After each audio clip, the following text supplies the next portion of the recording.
Senhor, fazei-me instrumento de vossa paz.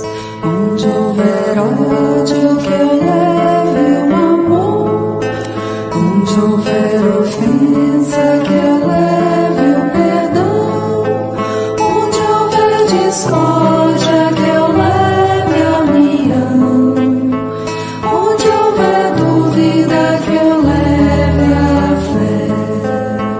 Onde houver erro, que eu leve a verdade. Onde houver desespero, que eu leve a esperança. Onde houver tristeza, que eu leve a alegria. Onde houver trevas, que eu leve a luz. Ó Mestre, fazei que eu procure mais consolar que ser consolado, compreender que ser compreendido, amar que ser amado, pois é dando que se recebe, é perdoando que se é perdoado, e é morrendo que se vive para a vida eterna. Vamos começar, vamos trabalhar, professor. Vamos lá. Com a graça de Boa Deus, meu noite, irmão. professor Severino Celestino. Como é que estão as coisas? Está tudo bem? Meu querido irmão, estou aqui à mercê da misericórdia divina, da luz do Cristo, da busca da verdade que liberta, e, sobretudo, com essa mensagem de paz, né, como diz a nossa tão conhecida palavra shalom, que Jesus usou tanto, e que o judaísmo, o judeu usa tanto. Em Israel ninguém diz alô no telefone, diz shalom. Então é mais uma coisa que está tão ligada, né, que quando a gente vê Jesus chegar e dizer para os discípulos shalom aleichem, ou a paz esteja sobre vocês, a gente vê uma saudação judaica para judeus que eram seus discípulos, né? Numa conservação da filosofia do bem, do amor e da verdade, que era o sonho de Cristo entre nós. Então, estamos aqui, lembrando do capítulo 15, do 14, aliás, que nós vimos no último encontro, onde há, assim, uma espécie de evidência da ingratidão daquele povo, né, que Deus prepara, liberta, coloca todos em ponto de entrar na terra prometida, ainda permite a Moisés enviar os regalim, ou seja, os espiões, né? E quando está tudo pronto, o povo se rebela, como se achasse que ainda não queriam aquilo, achava melhor voltar para o Egito, aquela coisa toda. Mas Deus, que sabe o que faz, né, acabou com aqueles, vamos dizer assim, derrotistas, letárgicos, indiferentes a tudo que tinha recebido, e deixou apenas Caleb e Josué para realizar a tarefa de levar esse povo. E no capítulo 15, a gente vai ver mais uma vez a intervenção de Deus, não é, Jorge? No sentido de preparar os que ficaram, porque aqueles que foram rebeldes, nenhum conseguiu entrar na terra, por isso que ele deixou 40 anos, eles vagando, subindo, descendo, indo e voltando, sem a sua proteção. Mas como o tempo de Deus não é o nosso, ele resolveu tudo com muita tranquilidade, não deixou aquela geração rebelde, diferente, viciada, politeísta e idólatra entrar, simplesmente. E aí, no capítulo 15, a gente vai juntos, se Deus quiser, dentro, logicamente, dos nossos limites, mostrar como Deus preparou as coisas de uma forma perfeita para que eles entrassem na Terra Prometida. Professor, tem uma dúvida. Quando o anjo aparece para José e diz para eles saírem dali, da onde eles estão, irem para o Egito, eles vão para o Egito e voltam do Egito. Ou seja, dá para ir e voltar com facilidade. Mas na história de Moisés, ele fica 40 anos no deserto com o povo. Nesses 40 anos, ele fica andando, circulando, ou são as paradas que são demoradas em cada lugar até que se complete a chegada do povo em Israel? Olha, o projeto foi muito bem feito, né? Quando você analisa, depois do preparo, depois que ele começou a ver a necessidade de que aquele povo vagasse, mas eles não iam e voltavam, não. É curioso isso. Eles saem do Monte Sinai, eles sobem, vai para o deserto, para a parte já mais para norte do deserto, e aí eles entram naquilo que se chama Vade Moshe, ou Vale de Moisés, e ele sai caminhando por aquele vale indefinidamente, até perto de Petra. Quando a gente vai à Jordânia, a gente encontra muito bem toda a história daquele povo, que sai morrendo muita gente, morre Arão, tem a montanha de Arão lá no meio vamos dizer assim, do vale, que é chamado Vale de Moisés, até chegar perto de Petra, quando eles, então, retornam e vão pegar o lado, vamos dizer assim, do Vale do Aravá, para chegar ali perto de Jericó, onde eles realmente, na montanha, ele avista a Terra Prometida, mas não entra. Então, esse período de 40 anos, eles não iam e voltavam, eles tinham mais ou menos um roteiro, porque eles eram guiados, como a gente vê pelo tabernáculo, com a nuvem branca, a nuvem de fogo, uma para o dia, outra para a noite, e as paradas quem determinava era exatamente Yahvé, o Adonai, o Eterno, dizendo toda vez que vamos dizer, a nuvem branca se elevar, é hora de vocês partirem. Era o sinal. Tudo era muito bem organizado, coordenado, porque Moisés era quem? Era o maior e único canal com Deus. Muito interessante, né? Então, é um período realmente de estadia no deserto, né? Que eles vão parando e seguindo para a estação seguinte. Muito, muito legal. Agora, a diversidade do deserto impressiona, viu? Sem comida há 40 anos. Nada, nem água.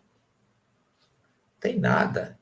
É uma coisa assim, só Deus mesmo para fazer aqui dar aquela condição. Como é que você sobrevive no deserto, né? A prova da intervenção divina está aí, né? Exatamente. Ele dava alimento, dava água, transformava a água amarga em água doce, como foi lá nos Poços de Mara.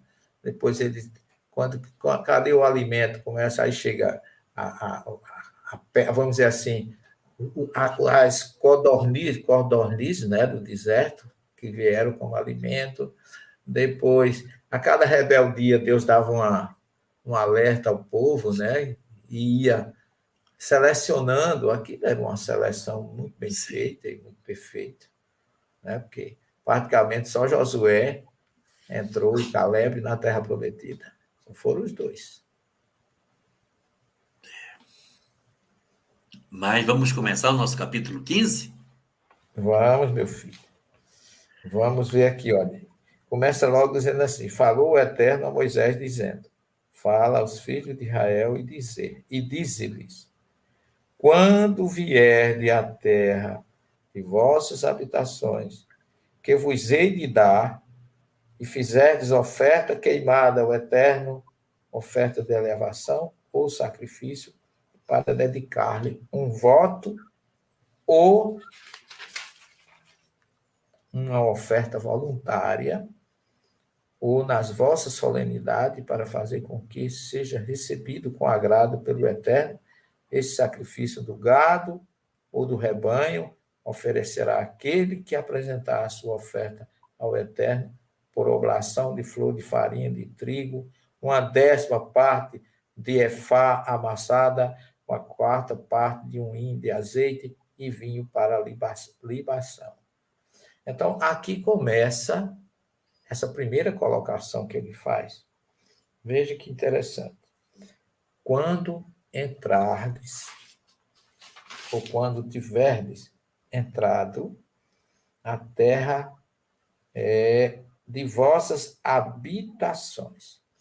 Então, você observe que Deus ignorou Toda a tudo desobediência. aqui, toda a desobediência do povo, e ele falou aqui como se já não fosse para aquele povo, mas para os jovens que iriam sobreviver naquela situação, que seriam eles que entrariam lá.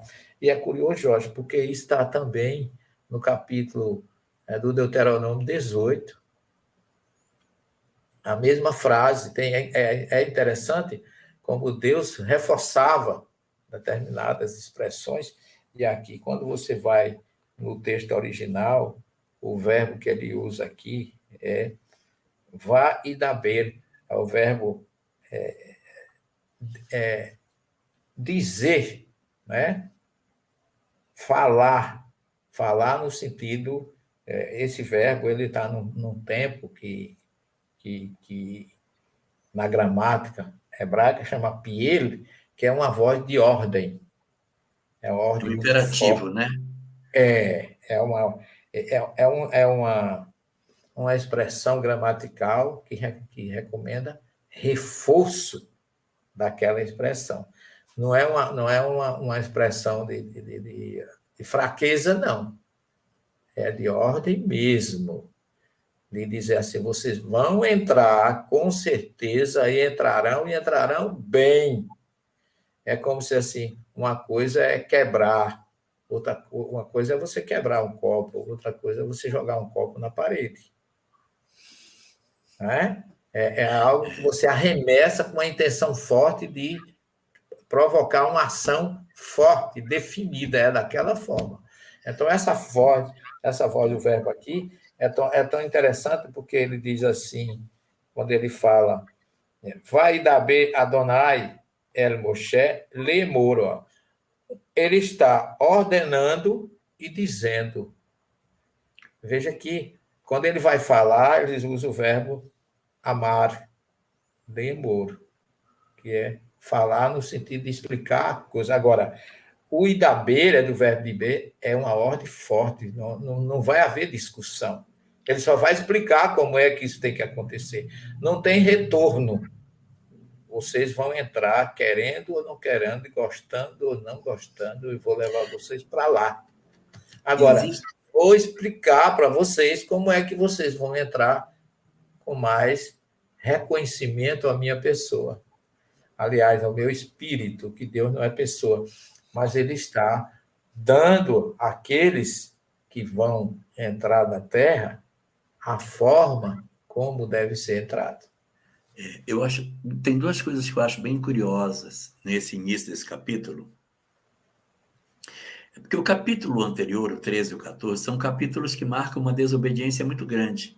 Isso. E o texto faz uma fratura na história e apresenta um Senhor que não faz a menor alusão às desobediências, às transgressões, às dúvidas e tudo de ruim que os capítulos anteriores passaram, como sensação, esquece isso, vamos para frente. Isso é uma coisa. E a segunda coisa que me chama a atenção é que ele diz assim, quando entrardes na terra de vossas habitações. Então, não é uma terra para você simplesmente entrar. Isso. Eu estou dizendo que você vai morar lá. Então, eu estou te dizendo que, pelo medo que você tem, que são gigantes, que são não sei o quê, que eles vão nos destruir, a terra onde tu vás habitar. Habitar significa que você vai fazer morada, vai fincar o seu alicerce e você vai ficar nesse lugar. Então, é diferente quando a gente coloca essa percepção de que não é só entrar. Não é só entrar. Vocês vão morar lá dentro. Isso aí é bem Perfeitamente. Perfeitamente, Jorge. E eu acho que no Deuteronômio 18 ele diz assim: quando entrares na terra que o Senhor Deus te prometeu, quer dizer, vocês vão habitar mais um lugar que ele já prometeu que vocês iriam. Então, aí ele dá mais uma recomendação. Quando você chegar lá, não aprendas as abominações daquelas nações pagãs. Quer dizer, ele recomenda, além de entrar, não se contaminasse. Você vai ver como bem Professor, eu estou com uma dívida, eu preciso pagar uma dívida. Ah, sim. Tem uma dívida para pagar. Eu tenho uma dívida. Tem razão. Eu disse na live passada que tem um versículo que estabelece essa discussão sobre que é o filho da filha, que é filho, o filho do filho não é filho e tal. E eu fui procurar, eu procurei e achei. É no livro de Deuteronômio, no capítulo 7. Lá diz assim: não te vincularás ao povo vizinho. Você falou para não se contaminar, eu lembrei. Não te vincularás aos povos vizinhos e não te aliançarás a ele. Não casarás teus filhos com o dele. Aí diz: não darás o teu filho para a filha deles, e não tomarás a filha deles para teu filho. Ele dá duas coisas. Quando é para o filho, ele diz que vai dar. Quando é para a filha do outro, vai tomar. Não darás teu filho para a filha deles, e não tomarás a filha deles para teu filho. Qual é o versículo, Jorge? Acho que é Deuteronômio 7:1. Quando te levar o Eterno, teu Deus, à terra que tu vais para herdá-la, e lançar fora muitas nações diante de ti, o Iteu, o Girgacheu, o Emoreu, o Cananeu, o Perizeu, o Iveu, o Jebuseu, 7 nações numerosas e mais fortes do que tu, e as darás o Eterno, teu Deus, diante de ti, e tu as ferirás, tu as destruirás totalmente, e não farás aliança alguma com elas, e não lhes darás pousada na terra. E não te aparentarás com elas, tua filha não darás a seu filho. Aqui é exatamente o versículo 3. Tua filha não darás a seu filho, e sua filha não tomarás para teu filho. Isso. Aí tem um comentário. Tem um comentário de Irache sobre esse versículo, que diz o seguinte, que o versículo 4, que é o versículo que se segue a essa passagem, diz Irache, mas a minha tradução não diz o que o Irache diz que é, mas ele diz que é, que ele diz que o que se segue é assim: para que ele não corrompa teu filho. Para que ele não afaste teu filho de mim. Para que ele não afaste teu filho de mim. Aí diz assim: ele não afaste? Que ele? Então, quem é ele? Então, ele diz que o ele é o marido da filha. Para que ele não afaste teu filho de mim. Quem é ele? Ele é o marido da filha, porque a mulher do teu filho é ela. Tá certo? Certo. Então, se é ele, então é o marido da filha. Para que ele, marido da filha, não afaste teus filhos de mim. Ah, então os filhos da filha serão teus filhos. Certo. Mas os filhos do filho não está dito que é. Entendeu? É bem aí que o comentário de Irache é feito, em que ele diz, não, são os filhos da filha.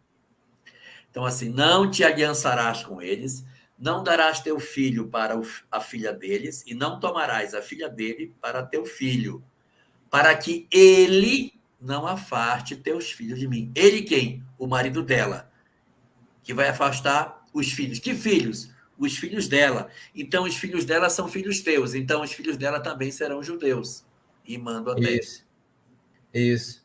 Só que Aí, vem de com essa outra origem. lógica, é que Urashi diz: é o filho dela que é o filho dela que é o judeu, não é o filho dele. Certo. Exatamente aquilo que Jesus fala com relação a João Batista. Dentre os filhos de mulher, ninguém foi maior do que João. Referindo-se que ele era judeu. O filho da mulher é que é judeu. O filho da mulher é o judeu. Entre os judeus, nenhum foi maior que João. É exatamente que Rashi também comenta a questão do casamento misto, né? Mas esse comentário de Rashi é do casamento misto. É, né? Exatamente. Ok, Jorge. Excelente. Parabéns. Pagou seu dívida débito. paga. Muito bem pago. Dívida paga, crédito aberto. Vamos para frente. Vamos para frente. Então, nós estamos no versículo. Agora vem a questão das ofertas, não é isso? Isso. Das ofertas. Aí aqui acontece uma porção de coisas, de medidas específicas da época, com relação à questão do azeite, o vinho para a libação. Eu acho que vocês já falaram isso em estudos anteriores, porque eu sei que tem capítulos anteriores lá no Êxodo que fala disso. Eu não sei se você teria alguma coisa a mais a acrescentar nessas ofertas, o que ele chama de elevação. Aí ele vai, na verdade, mostrar que você vai preparar uma oferta com muito carinho. Essa comida não é feita assim, de qualquer jeito. Ele dá a receita de como tem que ser feito, quanto de farinha vai pôr, quanto vai pôr de óleo, para que o cheiro fique agradável. Então, isso tudo ele vai colocando, Laisa, para que a gente consiga ir compondo na nossa cabeça esse momento aí de agradecimento pela possibilidade de entrada na Terra. Entrada não, né? Fazer morada na Terra. Ele fala aqui também, Jorge, que eu acho que seria bom a gente fazer. Eu acho que vocês já fizeram, você e o Álvaro já fizeram. Porque que chama de oferta de elevação? Não. Não falaram, não? Não, pode falar. A oferta de elevação é exatamente o holocausto. Né? Pelo fogo, a queima faz com que o cheiro, o odor se eleve, por isso que tem o termo alar, do verbo subir, né? A elevação que vem através da queima, do fogo, tá certo? Então, vamos dizer assim, é uma recomendação de como o holocausto deveria ser feito. Por isso que ele chama de...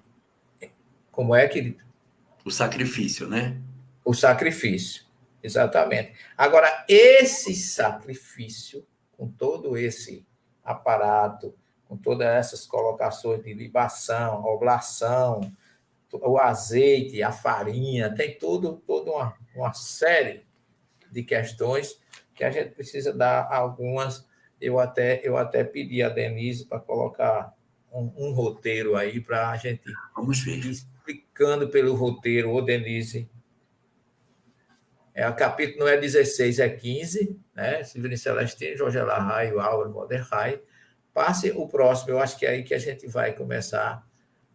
A gente já falou um pouquinho desse quando tiveres entrado na terra, né? Que lembra o Deuteronômio 18, as recomendações, como bem você colocou, que Deus ignorou a indiferença, ignorou a ingratidão do povo e já partiu para, como você disse, a terra que lhe servirá de habitação, quer dizer, a terra prometida. Não é isso? Então, essa recomendação está não só nesse primeiro versículo do capítulo 15, mas também no Deuteronômio 18, onde ele repete: quando entrares na terra que o Senhor Deus te prometeu, não aprenda as abominações daquelas nações pagãs. Então, essa primeira recomendação, o próximo slide, dá para a gente ter mais alguma coisa. A oblação que acompanha o sacrifício. Aí é exatamente as recomendações sobre essa oblação que acompanha todos os sacrifícios, que está no capítulo 15, de 1 a 16. Resumidamente, a gente tem toda uma série de recomendações nesse sentido, no 15, de 1 a 16. E agora a gente vai lembrar também que esse sacrifício, ele também é dividido. Ainda não é isso aí, não, é antes das primícias do pão. Mas esse sacrifício, Jorge, ele é dividido em sacrifício pelo erro cometido involuntariamente, tá certo? E também o sacrifício ou a punição pelo erro cometido conscientemente. A pessoa erra, se o grupo errava, isso vale também para aqueles prosélitos, segundo o próprio capítulo, né? Sim, o estrangeiro também, né? Tanto o que era o estrangeiro também, todos igual. Também, que é o que ele chama de prosélito, aquele que não é judeu, mas fez, vamos dizer assim, converteu-se, houve uma conversão e acompanhou o grupo. Eles vão acompanhar da mesma forma. Agora, aqui tem uma coisa interessante que eu gostaria de colocar. É que ele diz assim: aquele que errou involuntariamente, Deus vai perdoar, mas através da transferência desse erro para o animal. É aí que surge o que a gente conhece, você conhece muito bem, no Yom Kippur, o chamado bode expiatório. Que, não é isso? Colocado para receber o erro que foi cometido involuntariamente, que Deus vai perdoar. Mas tem aquele que não tem perdão, meu querido Jorge. Existe primeiro, lá no Levítico, capítulo 16, também a história do bode expiatório, onde ele descreve como é que vai ser o sacrifício. Aqui ele só cita e vai mostrar esses dois personagens. Eu achei interessantíssima essa separação dos dois personagens aí. O que errou sem querer, vamos dizer assim, errou por desconhecimento, errou por inocência, o que mostra que Deus realmente, a justiça dele é proporcional, tá certo? Mas ele fala que alguém que foi pego num dia de sábado, colhendo lenha. Não é isso? Vamos ver se a gente acha aqui. Sim, na verdade, as pessoas encontraram um homem no sábado catando lenha. Estava trabalhando no sábado. No sábado. E isso, além de ser o Shabat ser proibido, o que é a lenha? A lenha é um instrumento de se fazer fogo. Não é isso? E no sábado, ninguém pode fazer fogo. Não se acende fogão. Ainda hoje Lâmpada. Isso, porque lâmpada, não se aperta o botão de cafeteira, não tem café. Eu fui tomar um café no sábado, num Shabat, e o rapaz disse, hoje não tem café, e eu achei até engraçado, né? Porque eu me lembrei de Jesus, né? Porque eu disse assim, quer dizer que ele disse, hoje a cafeteira não pode trabalhar, porque a gente não pode apertar botão no dia de sábado, nem o interruptor, nem o elevador, a gente vê o Lamar, ali de Shabat, o elevador sobe e desce parando em todos os andares. E aí eu disse a ele, quer dizer que a cafeteira não trabalha, mas você trabalha no sábado. Porque eles... Ô, professor. Me Mas, lembrei, eu me lembrei de Jesus, sabe, Jorge? Jesus diz assim, né? Não é o sábado que foi criado para o homem. Aliás, não é o homem que foi criado para o sábado, mas o sábado foi criado para o homem. O homem é maior do que o sábado. E quando... eu conversando com meu irmão exatamente sobre isso, ele me falando, não, aqui em Israel a gente tem em casa uma cafeteira programada. A gente já programa a cafeteira e não liga, ela sozinha ela faz o trabalho, então não tenho que ligar. E a outra coisa é deixar a lâmpada acesa de sexta. Pronto, deixa aceso. Exato. E tem outra saída também, vamos dizer assim, as chapas elétricas, que eles aquecem as comidas, ou determinadas coisas, o café e tudo, eles ligam ela na sexta-feira. E pronto. Ela fica ligada no sábado, ela já está ligada e ninguém ligou. Quer dizer, são alternativas para que se utilize de alguma coisa, né? E aí eu me lembro de Jesus que revogou tudo isso, né?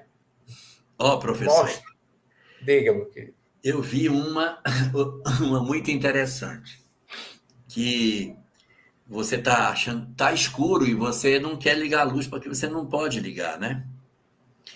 E daí, conversando com meu irmão dizendo assim, tem algumas pessoas que usam um artifício quando querem acender a luz.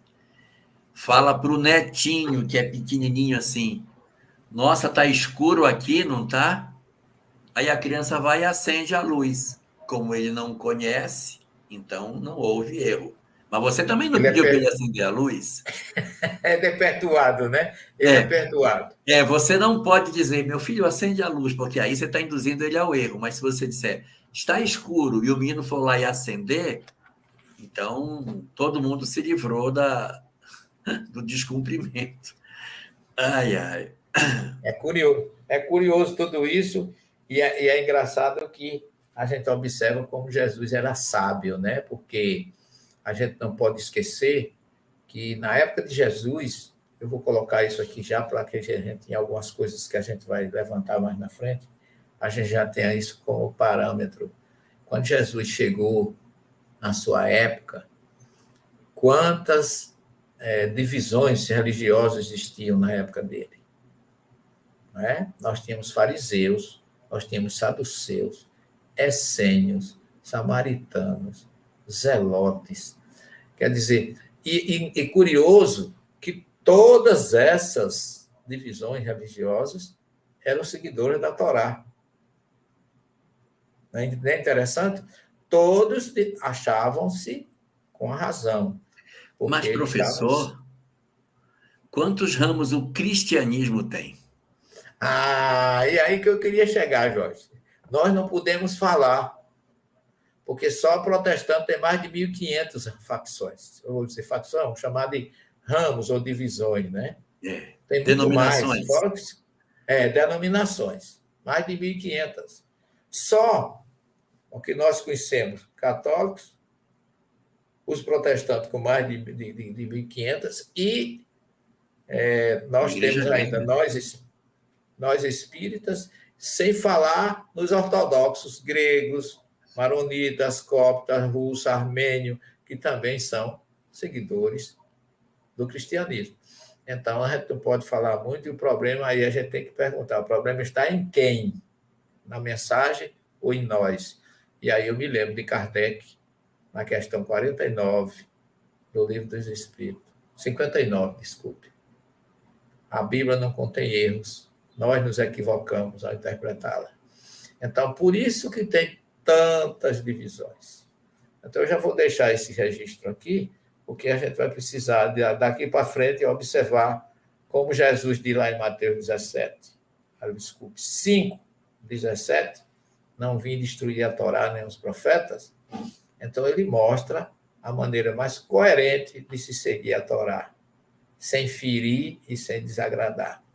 Então, daí é que está a sua superioridade, não é, meu querido Jorge? Então, aqui terá vamos ver o próximo slide, por favor. Diga aqui. Eu queria... O senhor vai destacar a situação do outro que Porque o senhor falou muito do que é inocente, o inocente. E o outro que comete o pecado?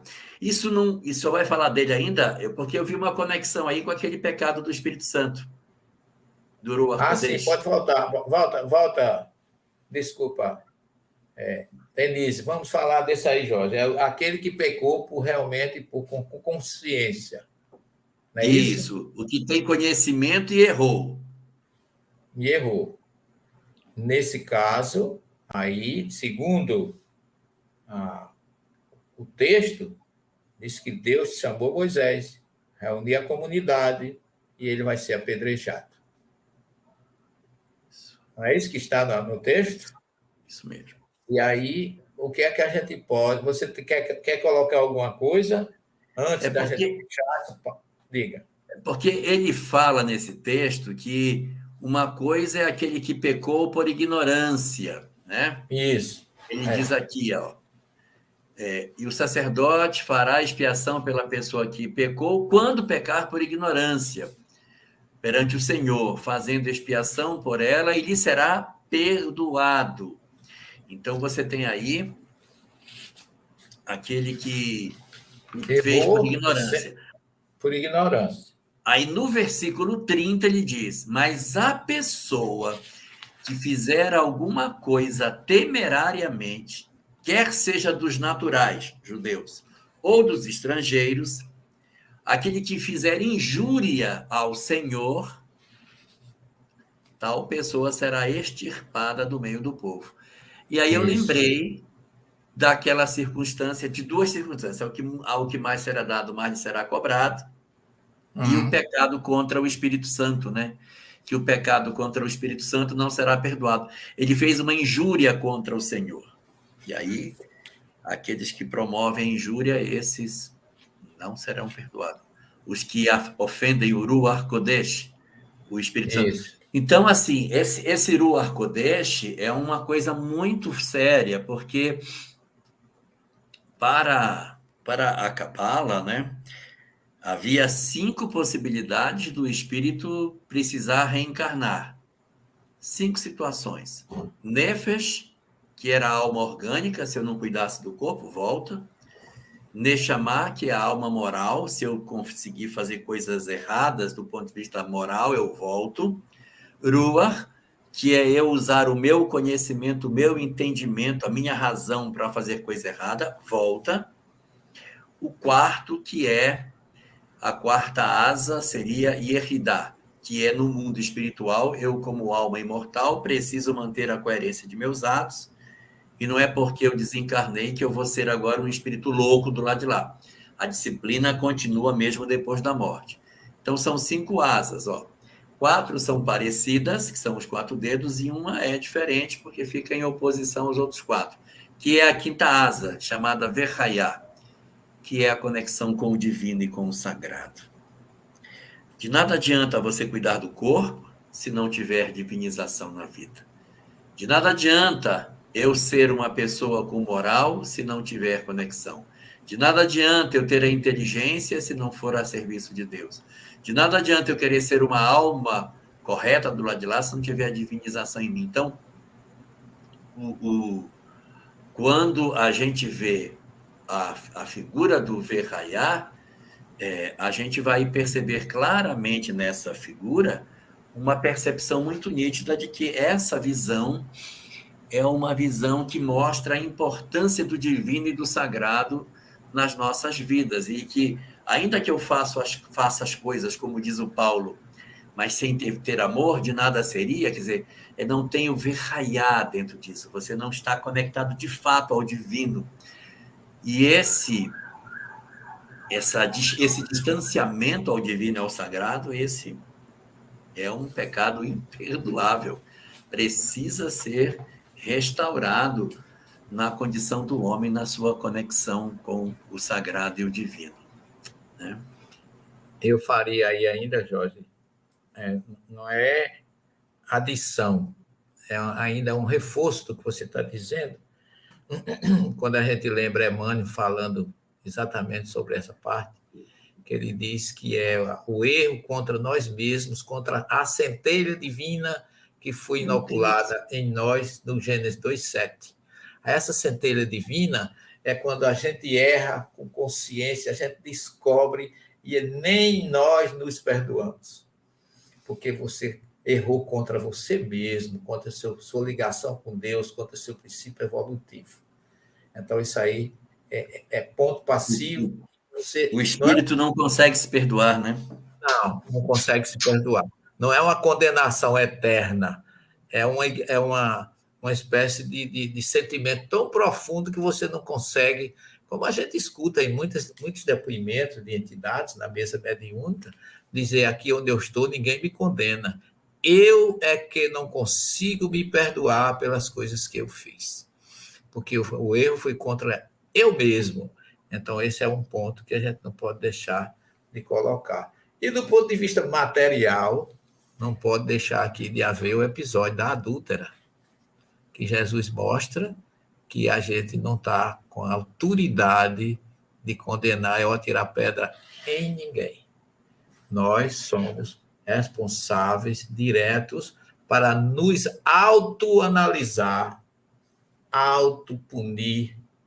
Por isso que ele foi tão sábio, que quando ele diz assim: aquele que não tiver erro, que atira a primeira pedra, os mais novos foram os primeiros a se retirarem.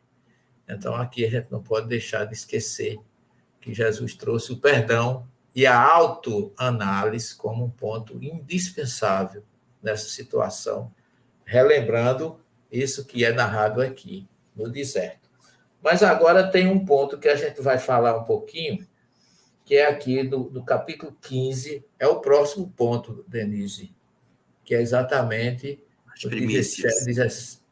Aí, primícias do pão. É de 17 a 21.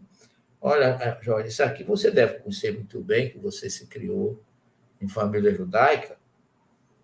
Quando chegardes à terra, a qual hei de levar, e quando comerdes do pão da terra, separareis uma oferta ao Eterno.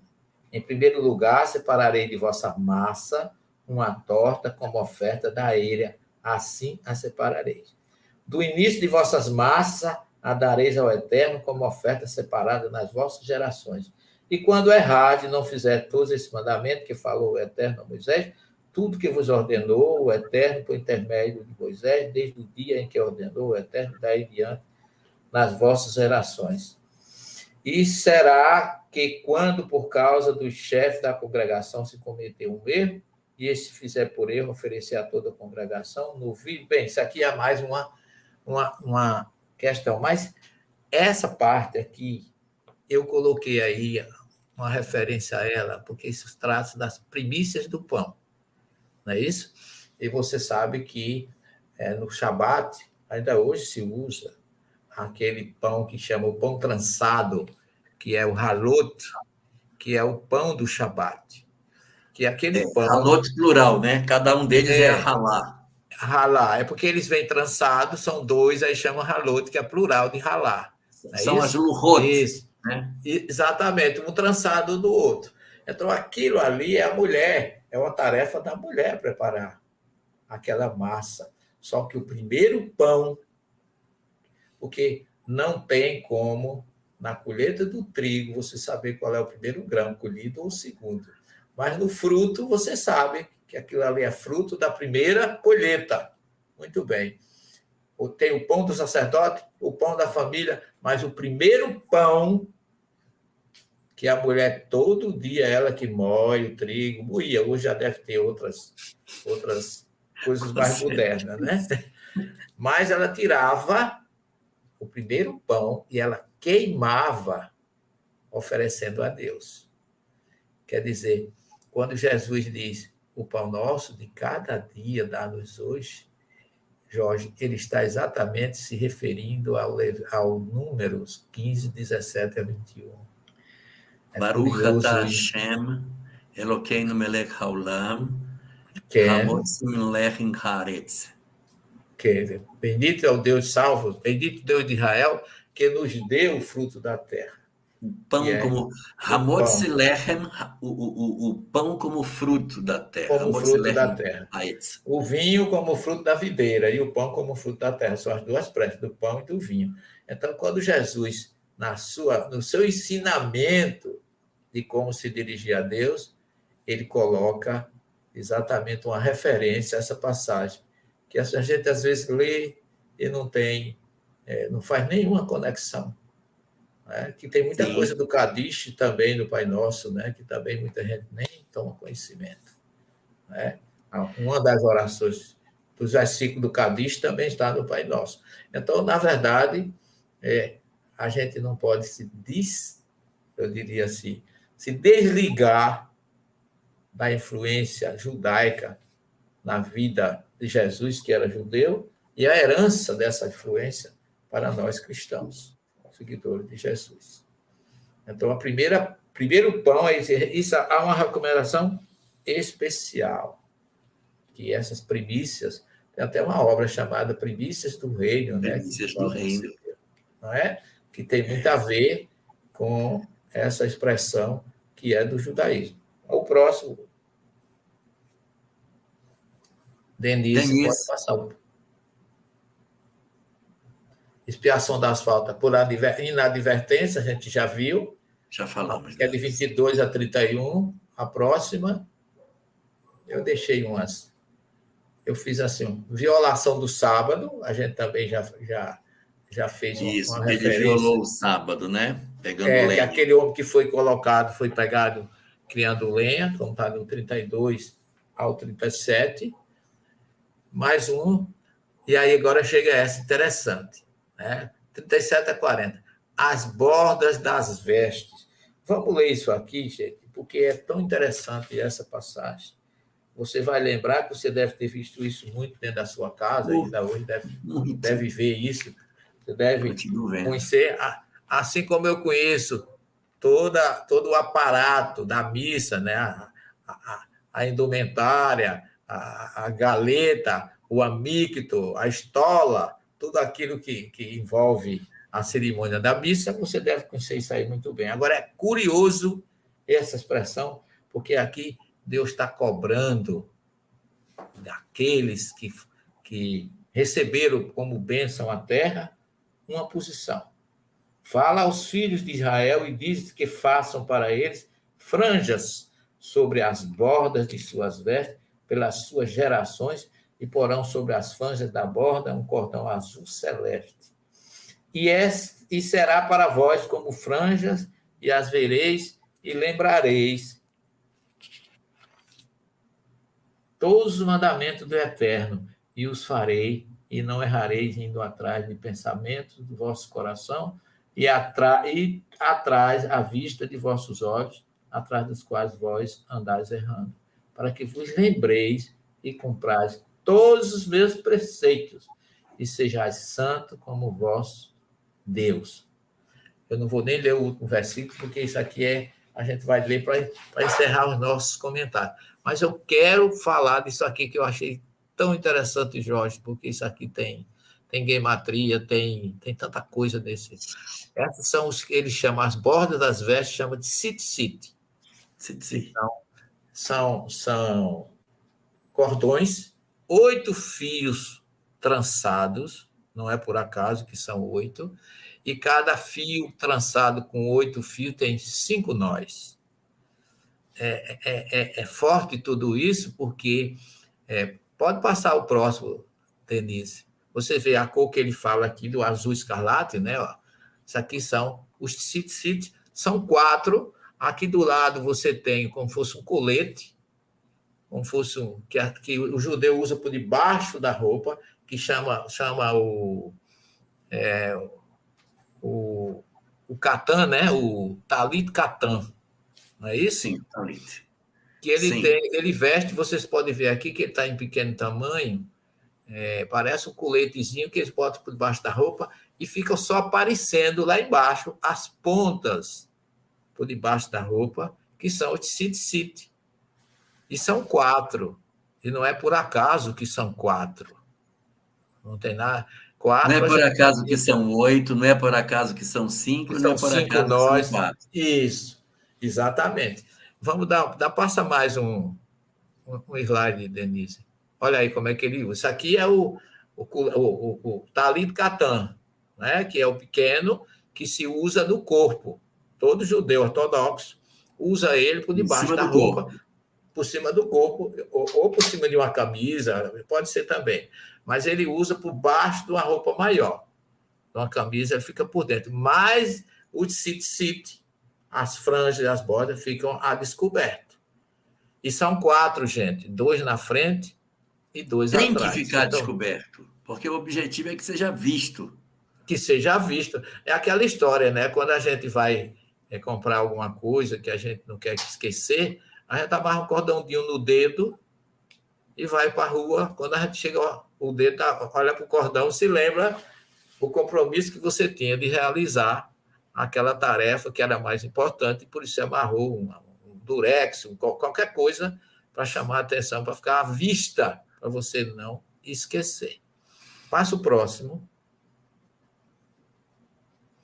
Olha aí, aqui são ortodoxos, as margens do Mar da Galileia, vamos dizer assim, para mim, o maior lago do planeta, e o mais importante, e o mais espiritualizado. Mas vocês estão vendo que eles estão aí com talit katan, com as pontas ou franjas de penduradas, tá certo? Cada ponta dessa são 8 fios trançados, um azul e os outros brancos, e que tem 5 nós. Por que são 8? Porque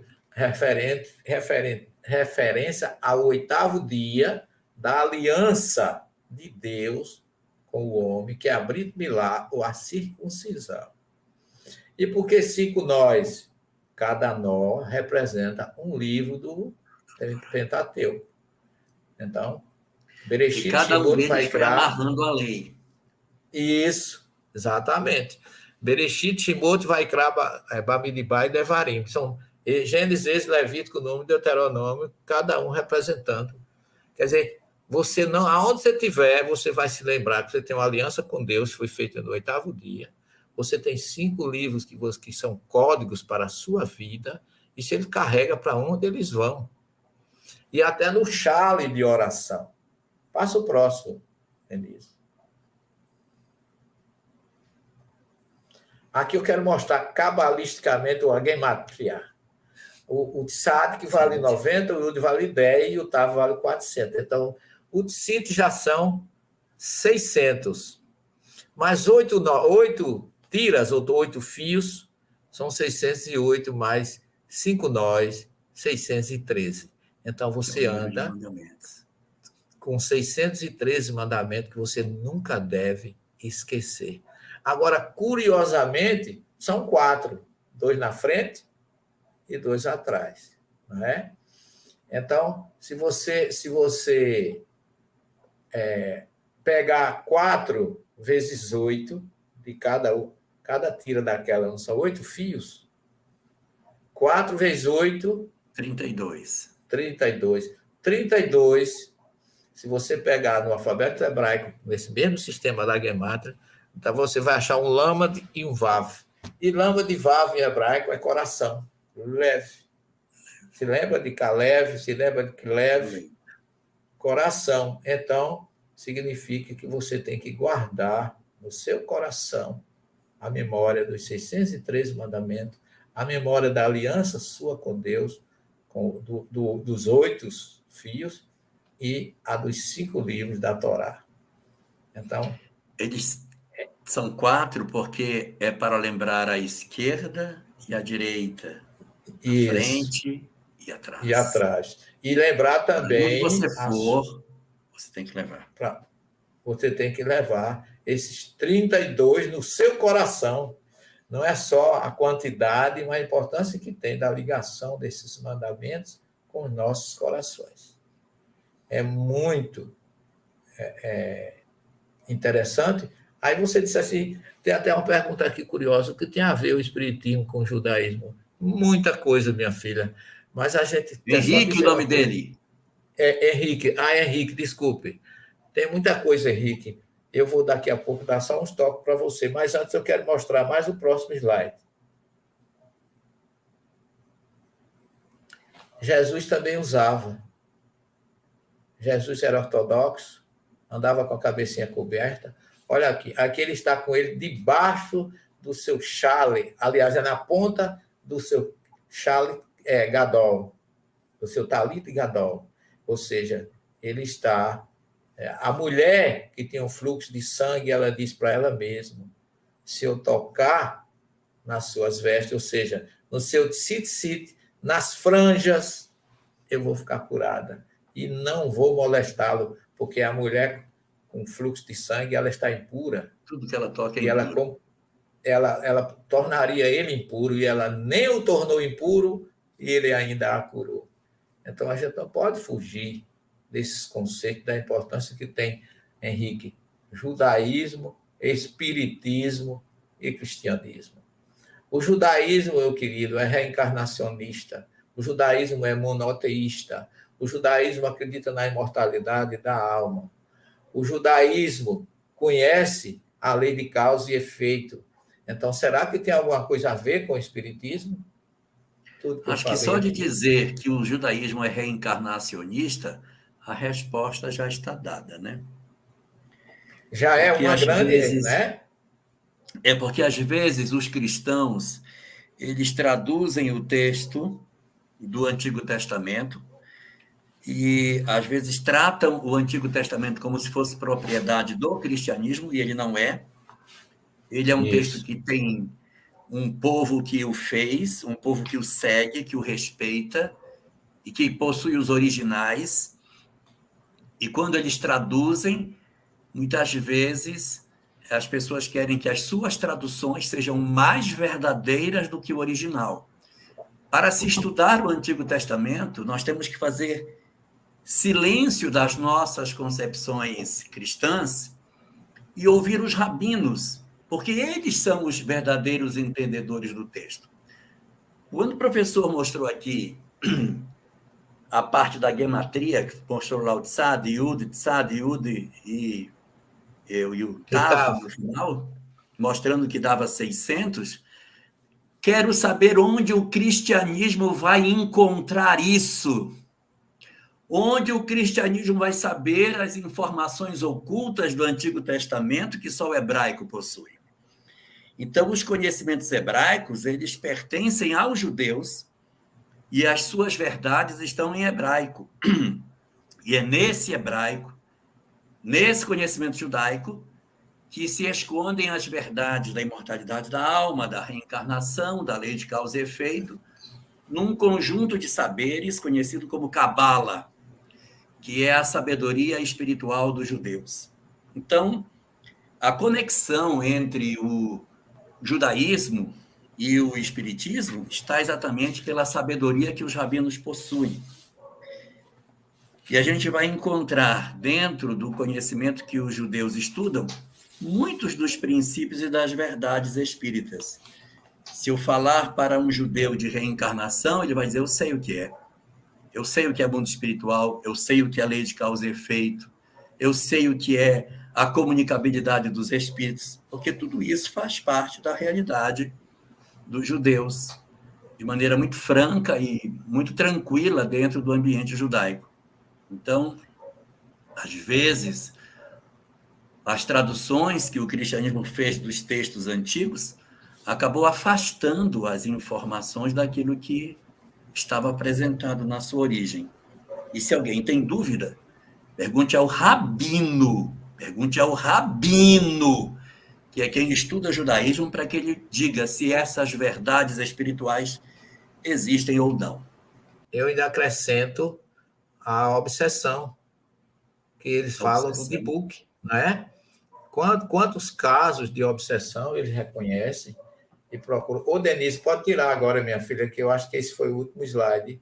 Eu só queria mostrar exatamente as conexões do que a gente viu no capítulo 15 com o cristianismo, com Jesus e com a doutrina espírita.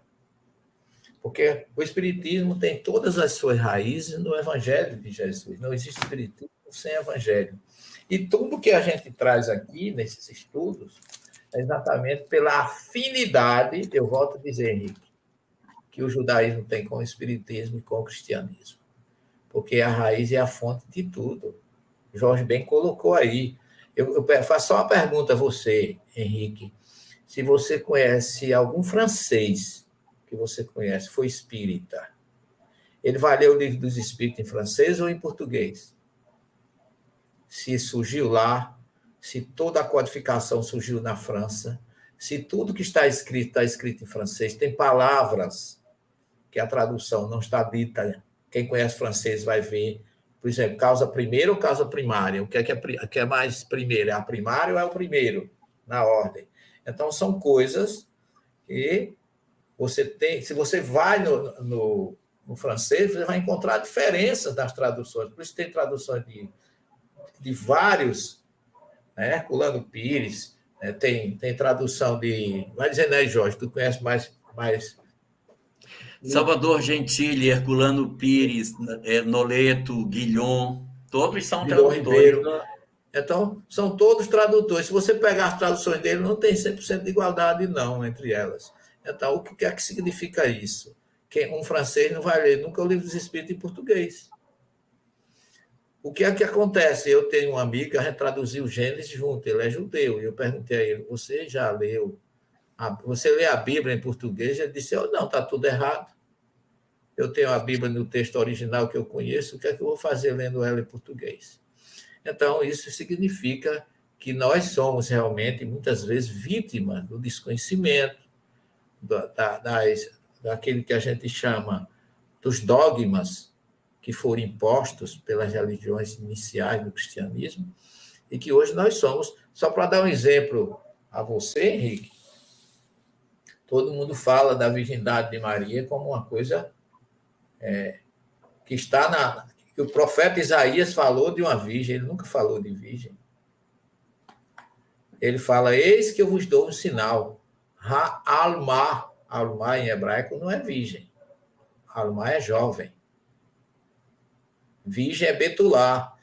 Como o judeu não tem importância para ele ser virgem ou ser celibatário, porque o próprio Gênesis diz, crescei e multiplicai-vos, para ele o errado é ser virgem ou ser celibatário. Então, isso para ele não tem significado nenhum. Se você vai dizer, não, o profeta Isaías falou de uma virgem, ele vai lá no texto original ver que não falou. E você perde toda a sua força de falar na virgem, como se a virgindade material fosse algo muito importante, quando a verdadeira virgindade de Maria é a espiritual. Então, são questões que eu acho que a gente realmente precisa ir buscar, como Jesus nos ensinou, conhecereis a verdade, e a verdade vos libertará. E fechando o capítulo 15, tem aqui essa declaração no versículo 41. Eu sou o eterno vosso Deus, que eu vos tirei da terra do Egito, para ser vosso Deus, eu sou o eterno vosso Deus. Palavras que estão lá no Êxodo, quando Deus declara, logo quando vem os 10 mandamentos, é a primeira coisa que ele diz. Eu sou Aqui o Senhor, diz teu Deus, que vos tirei do Egito, a casa da do Egito. servidão. Exatamente. Não terás outros deuses diante de mim. Então, aqui, mais uma vez, o livro de Números reforça algo que a gente já viu lá atrás no Êxodo, e o que ele está pedindo, isso é como se ele dissesse assim, eu não estou exigindo nada além do que vocês podem nos dar, porque eu já dei tudo para vocês.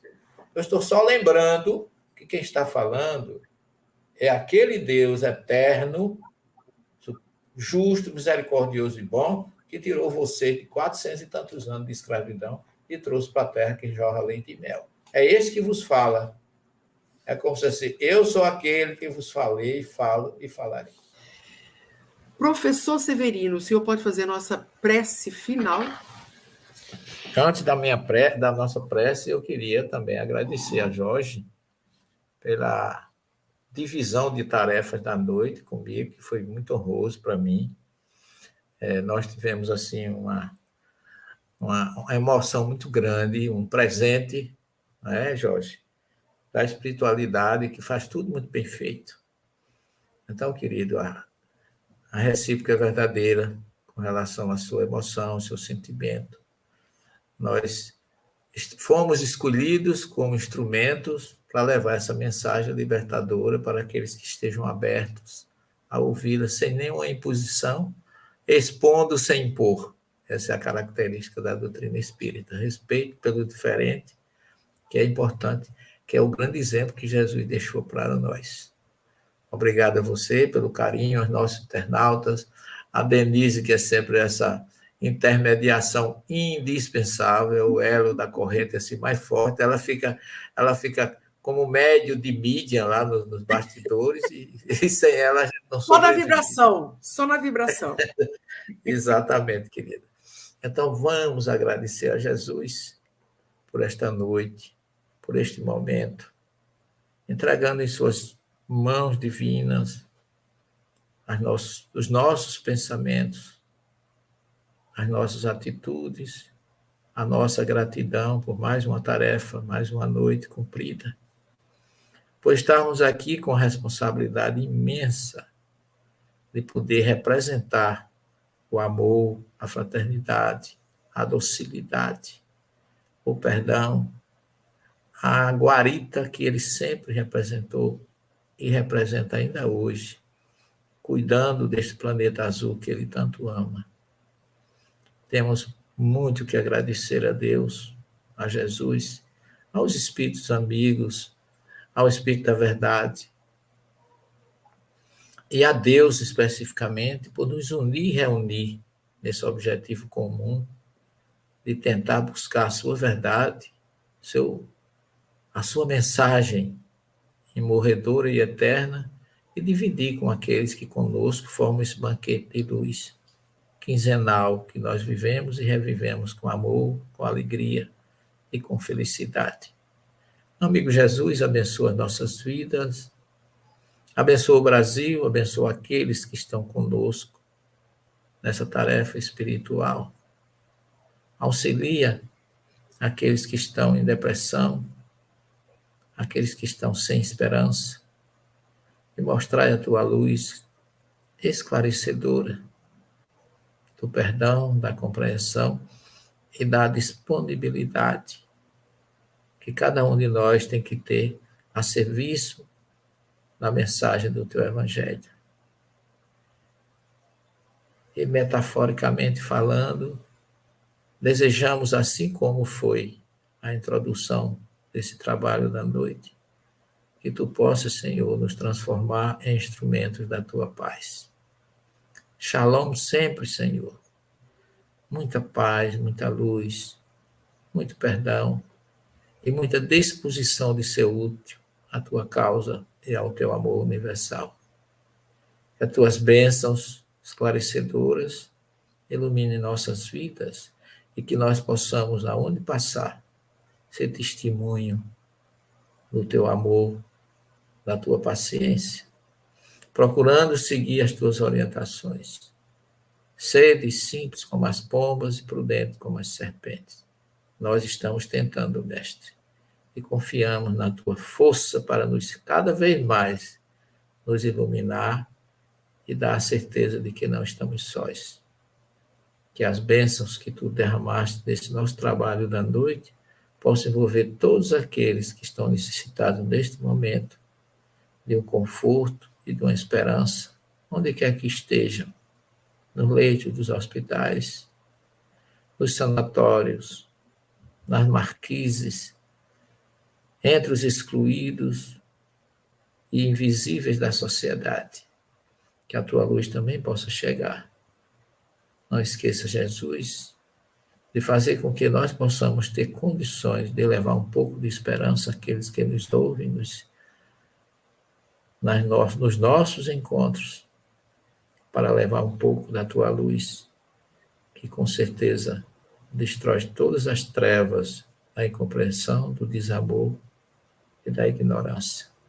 Que a tua bênção cada vez mais possa irradiar no nosso querido Brasil, coração do mundo, pátria do Evangelho. Obrigado, Senhor. Sê conosco esta noite, amanhã e sempre.